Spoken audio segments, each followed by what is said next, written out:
The prison fortress of Raction 7 hung above a dying red dwarf star, a brutal scar gouged into the blackness of space. It was a labyrinth of steel and despair, engineered to contain the galaxy's most depraved and dangerous criminals. But on this day, it held only one human, Lieutenant Ariakaid.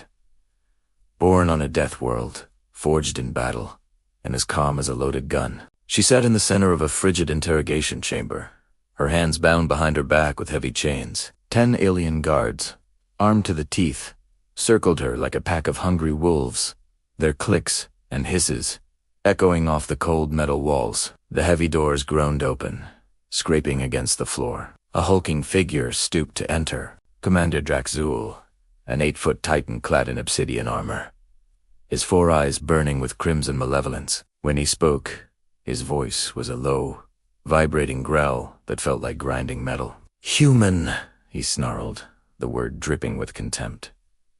"You've destroyed my forward outpost. You killed my elite soldiers.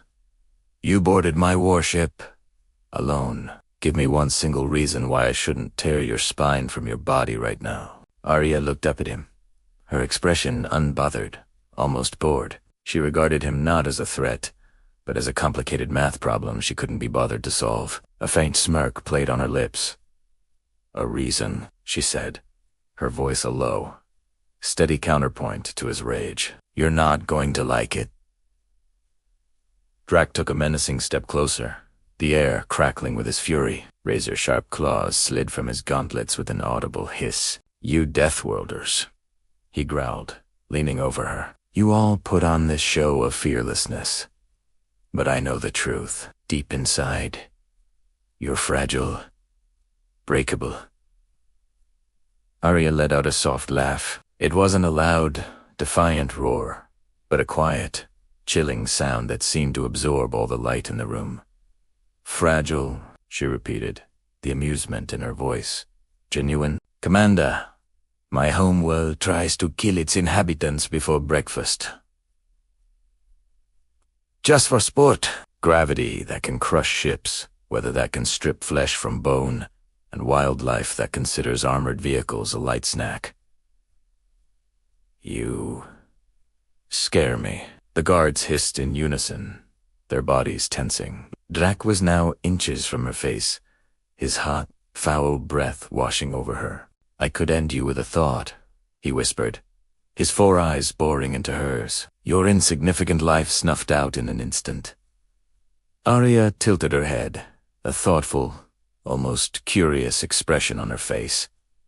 "Then why are you still talking?" The entire room went utterly still. The hum of the station's life support seemed to die. Drakk's burning eyes widened, not just with anger, but with a flicker of genuine confusion.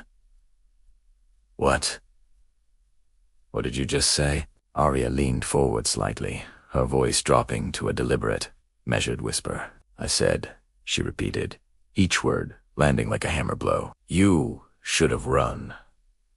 Before the commander could process the sheer audacity, the lights cut out, plunging the chamber into absolute darkness. A deep, bone-jarring vibration shook the entire fortress from its foundations. Boom! The walls trembled, shedding dust and ice. Emergency alarms blared to life, painting the darkness in strobing crimson flashes. A panicked, distorted voice crackled over the fortress-wide intercom. "Alert! Alert! Unknown strike team breaching the upper deck. Hostile forces detected. All units to KS, SH." The transmission cut to static. In the flickering red gloom, Arya grinned, a wide, predatory smile. Right on time. The ceiling above them detonated in a shower of sparks and molten metal. A half-dozen figures rappelled down from the gaping hole, landing in perfect, silent synchronicity. They were clad in matte black combat armor, adorned with the sigil of a snarling wolf. The Earth Recon Phantom Unit, elite Deathworlders, whispered about in cantinas across the galaxy. Ghosts who specialized in missions deemed impossible. Their leader leveled a high-powered plasma rifle directly at Drakk's massive head. "Step away from our lieutenant." The soldier's voice was flat, mechanical, and utterly devoid of emotion, unless you want a new breathing hole drilled through your skull. Drakk let out a bellow of pure, unadulterated rage and charged. But Arya was already in motion. With the fluid, violent twists of her shoulders, her chains didn't just break, they shattered, the links exploding outward like shrapnel. She moved with impossible speed, a blur in the flashing lights. She sidestepped Drakk's clumsy rage-fueled strike, grabbed his outstretched arm, and with a brutal economy of motion, drove her elbow squarely into his throat. The massive alien commander made a sickening, gurgling sound and crashed to the ground, stunned, more shocked by the swiftness of the attack than hurt by the blow itself. Arya was on him in an instant, her knee pressing down on his chest. She leaned down, her lips next to one of his pointed ears, and whispered, "This is what happens when you underestimate a human." With brutal, practiced efficiency, she flipped the galaxy's most feared warlord onto his back, pinning him beneath her combat boot. Drakk stared up at her, defeated, humiliated, his 4 eyes wide with a terror he had never known. "You," he choked out, gasping for air. "You are a monster." Arya's smile returned, cold and sharp. "No."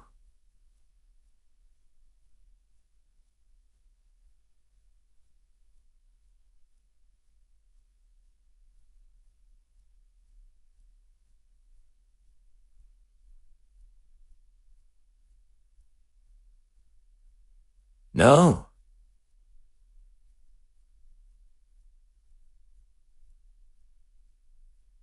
Meh. No. Monsters learn from us.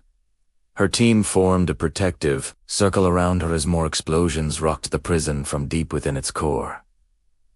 "Extraction is ready," her sergeant called out, his rifle never wavering from the stunned alien guards. "Are you good to go?" Arya stretched her arms over her head, letting out a long, casual yawn as if waking from a dull nap. She rolled her shoulders, working out the kinks. "Let's go home," she said, her tone dismissive. "This place is boring."